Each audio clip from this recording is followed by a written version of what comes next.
with the primaries and the presidential election, every day it gets closer. And so, campaigns are ramping up. People are talking about campaigns, if they're going to run, if they're not going to run. And, every little action is starting to matter. Now, this was pretty funny to me. When Pete Buttigieg, this is how Pete Buttigieg responds to critics saying that he only went to East Palestine because Trump visited. That's bullshit. Man, this isn't a long article, but again, it's like, this is just, just the optics failed. Like the Democrats just really are not good at this game. You know what I'm saying? Like, what has Pete Buttigieg done to like earn the love and favor of the masses in any type of significant way for him to have this type of attitude? You know what I'm saying? So, Transportation Secretary Pete Buttigieg on Sunday hit back against critics who argue that he only visited the site of a toxic train derailment in East Palestine, Ohio, because former President Trump had visited days beforehand. That's bullshit, Buttigieg said of the accusation in an interview with CNN. We were already going to go. That's so unconvincing.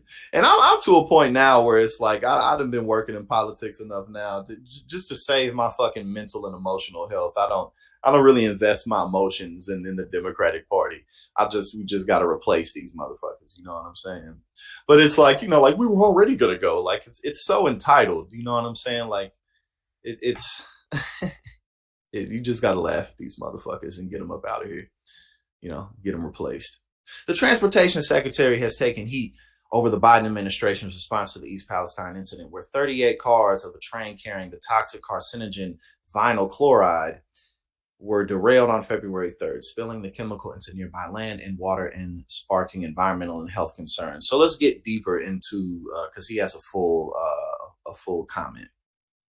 So let's see what he said. So he said, it's really rich to see some of these folks, the former president, these Fox hosts, who are literally lifelong card-carrying members of the East Coast elite, whose top economic policy priority has always been tax cuts for the wealthy, and who wouldn't know their way around a TJ Maxx if their life depended on it, to be presenting themselves as if they genuinely care about the forgotten middle of the country. But see, Pete, the issue with the way that you address that is it doesn't speak to anyone who's actually impacted by these issues. Because there's plenty of criticism to go around, obviously, for Republicans and Democrats alike. But the point is that you're in the senior position to handle these types of issues.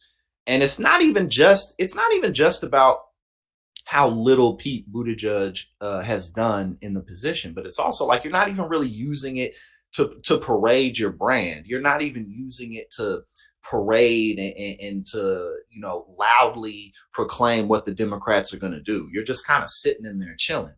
You know what I'm saying? So again, when you say stuff like it's really rich to see these folks, like, bro, you're an elite too. Like, you may have come from smaller beginnings or whatever. You may not have been born into like absurd levels of wealth, but at the same time, you're in a very good position. You're very, very highly educated, and your resume is stacked. I mean, Pete Buttigieg can get a job doing pretty much fucking anything he wants for the rest of his life. So again, for him to say stuff like this, it's really just off key, because it's like, okay, well, what are you doing about it?